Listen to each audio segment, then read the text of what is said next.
Para pengembang masih menghadapi kesulitan untuk membangun rumah murah bagi masyarakat berpenghasilan rendah. Kendala utamanya adalah sejumlah regulasi yang masih menyulitkan pengembang. Sementara pemerintah membatasi harga jual rumah murah atau rumah bersubsidi maksimal sebesar Rp150 juta per unit.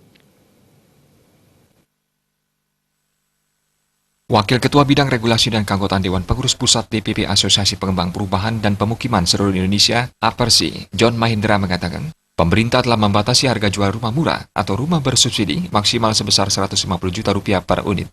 Permasalahannya, harga lahan di daerah perkotaan sudah meroket hingga pengembang kesulitan mencari harga lahan yang sesuai. Belum lagi ditambah persoalan lainnya menyangkut belum terkoordinasinya lembaga pemerintah mulai tingkat pusat hingga daerah dalam menjalankan regulasi yang berlaku. Pemerintah secara umum, Pak, secara makro, Pak, mulai dari pusat sampai ke bawah.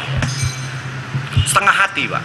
Kenapa saya bilang setengah hati? Karena begini, harga jual kita dibatasi. Memang ada bantuan dari pemerintah, seperti fasilitas PSU ya Pak ya, fasilitas jalan dan saluran itu dibantu. Kalau kita mengacu ke aturan segala macam, ini kan timbulnya kan jauh Pak. Dengan harga jual yang sudah dipatok oleh pemerintah, kita kan nggak bisa semau-mau kita tunjuk tempat dong.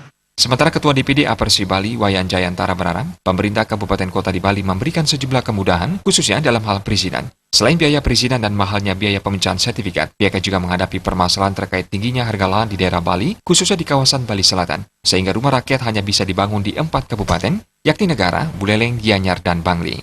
Cuma hanya 4 kabupaten sekarang, yaitu Kabupaten Negara, Kabupaten Singaraja, Kabupaten Gianyar, sama Bangli kalau ada, tapi Bangli juga susah juga. Tetapi dalam hal ini kita selalu yang dilema yang kita hadapi itu adalah masalah deregulasinya itu, masalah perizinannya itu sendiri. Kalau lahan untuk Bali ini memang cukup daerah 4 kabupaten ini aja lah yang bisa kita garap. Yang lain sudah nggak mungkin dengan harga jual yang seperti ini.